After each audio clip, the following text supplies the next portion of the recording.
व्रत हिंदू धर्म में सबसे बड़ा व्रत माना जाता है। यह तीज का त्योहार भादों के शुक्ल तीज को मनाया जाता है। खासतौर पर महिलाओं द्वारा यह त्योहार मनाया जाता है। कम उम्र की लड़कियों के लिए भी यह हरतालिका का व्रत श्रेष्ठ समझा गया है। हरतालिका तीज में भगवान शिव, माता गौरी एवं गणेश जी की पूजा का महत्व है।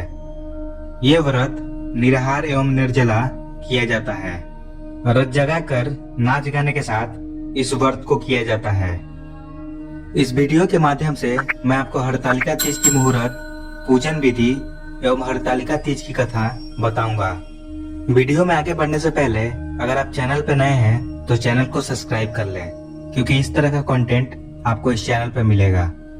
वीडियो पसंद आए तो इसे लाइक करके शेयर करें। सबसे पहले मैं आपको ये बता देता हूँ कि हरतालिका तीज का मुहूर्त कब है। उसके बाद मैं आपको पूजन विधि एवं पूजा सामग्री के बारे में बताऊंगा। हरतालिका तीज का मुहूर्त 29 अगस्त दोपहर 2:33 से 30 अगस्त दोपहर 12:18 तक है। हरतालिका तीज व्रत के कुछ नियम होते हैं, आइए पहले उसे जान लेते हैं। हरतालिका तीज का व्रत निर्जला किया जाता है, अर्थात पूरा दिन एवं रात अगले सूर्योदय तक जल ग्रहण नहीं किया जाता है। हरतालिका तीज व्रत कुंवारी कन्या, सौभाग्यवती महिलाओं द्वारा किया जाता है। इसे विधवा महिलाएं भी कर सकती हैं। हरतालिका तीज का नियम यह है कि इसे एक बार प्रारंभ करने के बाद छोड़ा नहीं जा सकता। इसे प्रति वर्ष पूरे नियमों के साथ किया जाता है। हरतालिका तीज के दिन रत जगा किया जाता है। पूरी रात महिलाएं एकत्र होकर नाच गाना एवं भजन करती हैं। नए वस्त्र पहनकर पूरा श्रृंगार करती हैं। हरतालिका व्रत जिस घर में होता है वहां इस पूजन का खंडन नहीं किया जा सकता, अर्थात इसे एक परंपरा के रूप में प्रति वर्ष किया जाता है। अब बात करते हैं हरतालिका पूजन में इस्तेमाल होने वाली सामग्री के बारे में। फुलेरा विशेष प्रकार से फूलों से सजा होता, गीली काली मिट्टी अथवा बालू रेत, केले का पत्ता, सभी प्रकार के फल एवं फूल पत्ते, बेल पत्र, समी पत्र, धतूरे का फल एवं फूल, अकाओं का फूल, तुलसी, मंजरी, जनेऊ, नाड़ा, वस्त्र। माता गौरी के लिए पूरा सुहाग का सामान जिसमें चूड़ी, बिछिया, काजल, बिंदी, कुमकुम, सिंदूर, कंघी, माहौर, मेहंदी इत्यादि मान्यता अनुसार एकत्र की जाती है। इसके अलावा बाजारों में सुहाग पूरा मिलता है जिसमें सभी सामग्री होती है। घी, तेल, दीपक, कपूर, कुमकुम, सिंदूर, अबीर, चंदन, श्रीफल, कलश। पंचामृत में दही, घी, शक्कर, दूध, शहद। अब बात करते हैं हरतालिका तीज पूजन विधि के बारे में। हरतालिका पूजन प्रदोष काल में किया जाता है। प्रदोष काल अर्थात दिन रात के मिलने का समय। हरतालिका तीज के लिए शिव पार्वती एवं गणेश जी की प्रतिमा बालू रेत अथवा काली मिट्टी से हाथों से बनाई जाती है। फुलेरा बनाकर उसे सजाया जाता है। उसके भीतर रंगोली डालकर उस पर पट्टा अथवा चौकी रखी जाती है। चौकी पर एक सातिया बनाकर उस पर थाल रखते हैं। उस थाल में केले के पत्ते को रखते हैं। तीनों प्रतिमा को केले के पत्ते पर आसीन किया जाता है। सर्वप्रथम कलश बनाया जाता है जिसमें एक लोटा अथवा घड़ा लेते हैं। उसके ऊपर श्रीफल रखते हैं अथवा एक दीपक जलाकर रखते हैं। घड़े के मुंह पर लाल नाड़ा बांधते हैं। घड़े पर सातिया बनाकर ऊर पर अक्षत चढ़ाया जाता है। कलश का पूजन किया जाता है। सबसे पहले जल चढ़ाते हैं, नाड़ा बांधते हैं, कुमकुम, हल्दी, चावल चढ़ाते हैं, फिर फूल चढ़ाते हैं। उसके बाद शिव जी की पूजा की जाती है। कलश के बाद गणेश जी की पूजा की जाती है। उसके बाद माता गौरी की पूजा की जाती है।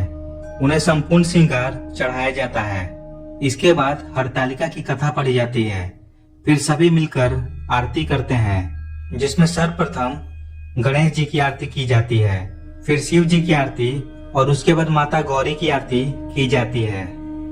पूजा के बाद भगवान की परिक्रमा की जाती है। रात भर जागकर 5 पूजा एवं आरती की जाती है। सुबह आखिरी पूजा के बाद माता गौरी को जो सिंदूर चढ़ाया जाता है, उस सिंदूर से सुहागन स्त्री सुहाग लेती है। ककड़ी एवं हलवे का भोग लगाया जाता है।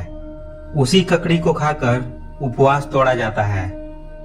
अंत में सभी सामग्री को एकत्र कर पवित्र नदी एवं कुंड में विसर्जित किया जाता है। पूजा करने के बाद वीडियो में बताए गए कथा को जरूर सुने। एक बार भगवान शिव ने माता पार्वती को उनके पूर्व जन्म का स्मरण कराने के लिए इस व्रत कथा को उन्हें सुनाया था। श्री भोले शंकर बोले, हे गौरी, पर्वतराज हिमालय पर स्थित गंगा के तट पर तुमने अपनी बाल अवस्था में 12 वर्षों तक अधोगमुखी होकर घोर तप किया था। इतनी अवधि तुमने अन्न न खाकर पेड़ के सूखे पत्ते चबाकर व्यतीत किए। माघ की विकराल शीतलता में तुमने निरंतर जल में प्रवेश करके तप किया। बैसाख की जला देने वाली गर्मी में तुमने पंचाग्नि से शरीर को तपाया। श्रावण की मूसलाधार बारिश में खुले आसमान के नीचे बिना अन्न जल ग्रहण किए समय व्यतीत किए। तुम्हारे पिता तुम्हारी कष्ट साथ तपस्या को देखकर बड़े दुखी होते थे। उन्हें बड़ा क्लेश होता था। तब एक दिन तुम्हारी तपस्या तथा पिता के क्लेश को देखकर नारद जी तुम्हारे घर पधारे। तुम्हारे पिता ने हृदय से अतिथि सत्कार करके उनके आने का कारण पूछा। नारद जी ने कहा, गिरिराज, मैं भगवान विष्णु के भेजने पर यहाँ उपस्थित हुआ हूँ। आपकी कन्या ने बड़ा कठोर तप किया है। इससे प्रसन्न होकर वे आपकी सुपुत्री से विवाह करना चाहते हैं। इस संदर्भ में आपकी राय जानना चाहता हूँ। नारद जी की बात सुनकर गिरिराज गदगद हो गए। उनके तो जैसे सारे कलेश ही दूर हो गए। प्रसन्नचित होकर वे बोले, श्रीमान, यदि स्वयं भगवान विष्णु मेरी कन्या का वरण करना चाहते हैं तो भला मुझे क्या आपत्ति हो सकती है।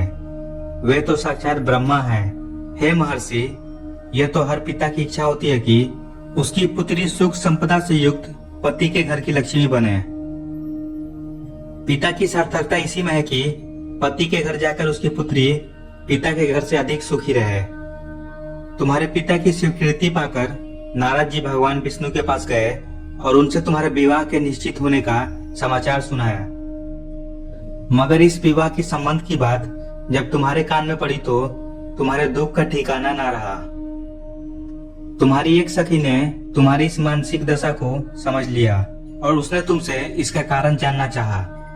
तब तुमने बताया, मैंने सच्चे हृदय से भगवान शिव शंकर का वर्णन किया है, किंतु मेरे पिता ने मेरा विवाह विष्णु जी से निश्चित कर दिया।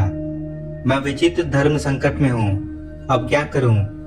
प्राण छोड़ने के अतिरिक्त अब कोई उपाय विशेष नहीं बचा है। तुम्हारी सखी बड़ी ही समझदार और सूझबूझ वाली थी। उसने कहा, सखी, प्राण त्यागने का इसमें कारण ही क्या है? संकट के मौके पर धैर्य से काम लेना चाहिए। नारी के जीवन की सार्थकता इसी में है कि पति स्वरूप हृदय से जिसे एक बार स्वीकार कर लिया, जीवन भर उसी का निर्वाह करे। सच्ची आस्था और एकनिष्ठ के समक्ष तो ईश्वर को भी समर्पण करना पड़ता है। मैं तुम्हें घनघोर जंगल में ले चलती हूँ, जो साधना स्थल भी हो और जहाँ तुम्हारे पिता तुम्हें खोज भी ना पाए। वहां तुम साधना में लीन हो जाना। मुझे विश्वास है कि ईश्वर अवश्य तुम्हारी सहायता करेंगे। तुमने ऐसा ही किया। तुम्हारे पिता तुम्हें घर पर ना पाकर बड़े दुखित तथा चिंतित हुए। वे सोचने लगे कि तुम न जाने कहाँ चली गई। मैं विष्णु जी से उसका विवाह करने का प्रण कर चुका हूँ। यदि भगवान विष्णु बारात लेकर आए और कन्या घर पर ना हुई तो बड़ा अपमान होगा। मैं तो कहीं मुंह दिखाने के योग्य भी नहीं रहूंगा। ये सब सोचकर गिरिराज ने जोर शोर से तुम्हारी खोज शुरू करवा दी। इधर तुम्हारी खोज होती रही और उधर तुम अपनी सखी के साथ नदी के तट पर एक गुफा में मेरी आराधना में लीन थी। भाद्रपद शुक्ल तृतीया को हस्त नक्षत्र था। उस दिन तुमने रेत के शिवलिंग का निर्माण करके व्रत किया। रात भर मेरी स्तुति के गीत गा के जागी। तुम्हारे इस कष्ट साध्य तपस्या के प्रभाव से मेरा आसन भी डोलने लगा। मेरी समाधि टूट गई। मैं तुरंत तुम्हारे समक्ष जा पहुंचा और तुम्हारी तपस्या से प्रसन्न होकर तुमसे वर मांगने के लिए कहा। तब अपनी तपस्या के फल स्वरूप मुझे अपने समक्ष पाकर तुमने कहा, मैं हृदय से आपको पति के रूप में वरण कर चुकी हूँ। यदि आप सचमुच मेरी तपस्या से प्रसन्न होकर यहाँ पधारे हैं तो मुझे अपनी अर्धांगिनी के रूप में स्वीकार कर लीजिए। तब मैं तथास्तु कहकर कैलाश पर्वत लौट आया। सुबह होते ही तुमने पूजा की समस्त सामग्री को नदी में प्रवाहित करके अपनी सहेली सहित व्रत का पारण किया। उसी समय अपने मित्र बंधु और दरबारियों सहित गिरिराज तुम्हें खोजते हुए वहां आ पहुंचे और तुम्हारे इस कष्ट साध्य तपस्या का कारण तथा उद्देश्य पूछा। उस समय तुम्हारी दशा को देखकर गिरिराज अत्यधिक दुखी हुए और पीड़ा के कारण उनकी आंखों में आंसू उमड़ आए।